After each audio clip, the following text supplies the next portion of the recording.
we're coming into autumn. Are you about to go into hibernation? Yes, I really would like to fatten up as much as I can before the winter, but I can't afford to eat too late because I don't want to go into hibernation with lots of undigested food inside me, because that wouldn't be good. What would be your ideal spot for hibernating? Oh, it might be down a mouse hole. It smells nice down mouse holes because I like to eat them, you know.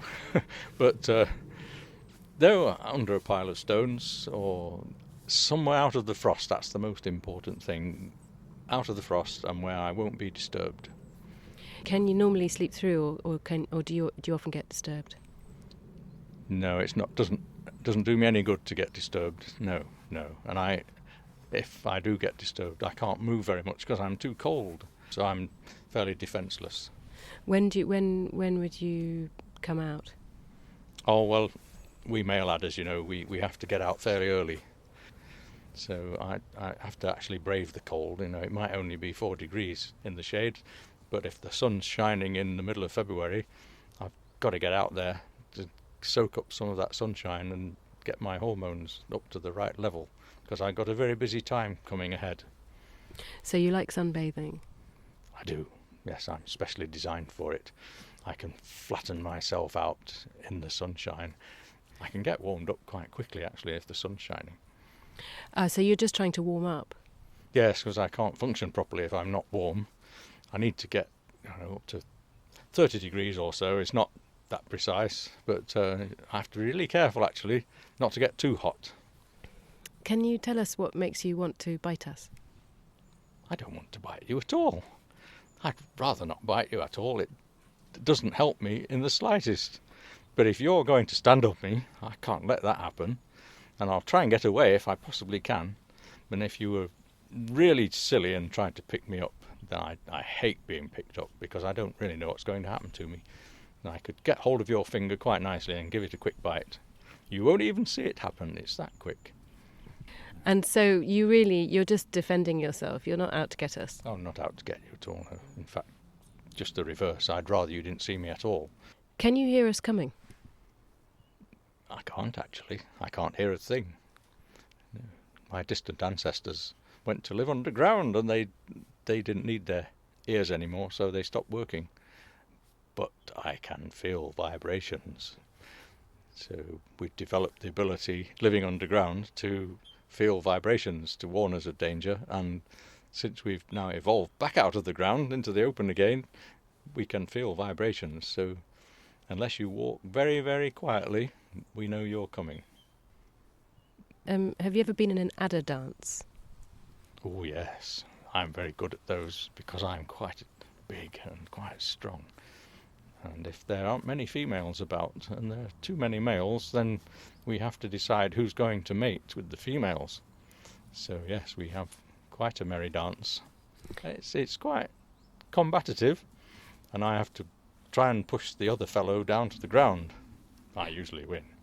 Do you bite each other when you're doing that? Have you ever had any injuries? Oh no, we would never dream of doing that. No. It's not really, it's more of a wrestle. It's not actually, you're not trying to kill each other. No, I'm just trying to show that I'm stronger than he is. And if I'm stronger than he is, then I'm better suited to father the offspring than he is. That's how we get on, we adders as a species. Do you consider yourself good parents? Parents? What's parents? I don't want anything to do with that sort of thing, no. Good heavens. No, once she gets pregnant, that's it as far as I'm concerned, job done. And she has to deal with that sort of thing, yes. Is she a good mother, do you think? Do you think female adders are good mothers, or do you absolutely have no idea, you don't observe them at all? No, I must give them credit, actually. Yes, they don't lay eggs like those funny grass snakes, We take much better care of our young than that, and she will keep them inside her, all right until the end of August probably, and she can venture out on sunny days and regulate her temperature so that they develop nicely. And then, at the end of August, they hatch out into fully formed youngsters. And by doing that, we can spread much further north. And those grass snakes have to stop when they get to the Scottish border, but we can keep going right up to the Arctic Circle. And why do you shed your skin? because I keep growing. I'm a growing lad. No, and actually it wears out. So, yes, that's just what we do. And you humans shed your skin all the time, but you don't probably realise it. Oh, we don't do that. We decide to do it all in one go and get it over and done with. What's your greatest fear?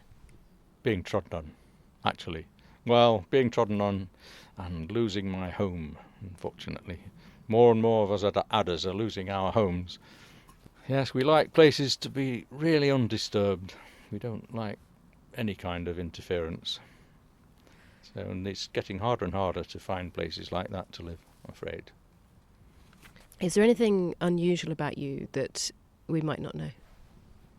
Well, yes, we have a whole variety of patterns, but one thing, we all have a V mark on the back of our head, and the pattern on the backs of our heads is unique to each individual, just like your fingerprint is unique to you. If you had a message for us, what would it be? Please look after our wild, undisturbed places. It's not just we adders that like to live here. There are all kinds of other reptiles and amphibians and butterflies that like this kind of undisturbed habitat. And I would like people to look after it more and don't let it get covered in trees too much. Otherwise, the sun won't shine on us, and that's not very nice.